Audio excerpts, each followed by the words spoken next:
Audio Jungle.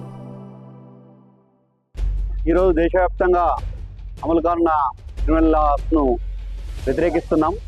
ఎందుకంటే ఇది పార్లమెంట్లో వచ్చినప్పుడు ప్రతిపక్షాలన్నీ స్టాండింగ్ కమిటీకి రిఫర్ చేయమన్నారు.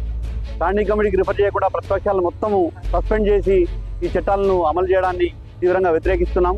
ఒక ప్రజాస్వామికమైన దేశంలో మన కాన్స్టిట్యూషన్ను అనుగుణంగా చట్టాలు చేయాలి, కానీ అప్రజాస్వామ్యంగా ఈ చట్టాలు చేయడాన్ని తీవ్రంగా వ్యతిరేకిస్తున్నాం. ఊపా లాంటి చట్టాలను, ప్రత్యేక చట్టాలను ఇందులో డైరెక్ట్గా పీనల్ అఫెన్స్లో మార్చడం చాలా దురదృష్టకరం.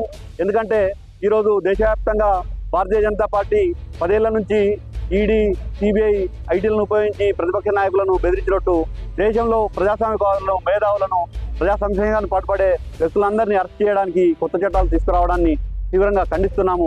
మేము వెంటనే డిమాండ్ చేస్తున్నాము. దీనిపై తీవ్రమైన చర్చ జరిగి అందరి అనుకూలమైన డిస్కషన్ జరిగి ప్రజలలో సమాచారం తీసుకున్న తర్వాత మేధావుల నుంచి, అందరి నుంచి, న్యాయ కోవిదుల నుంచి సమాచారం తీసుకున్నాక దీన్ని సవరించి దీని మీద నిర్ణయం తీసుకోవాలని డిమాండ్ చేస్తూ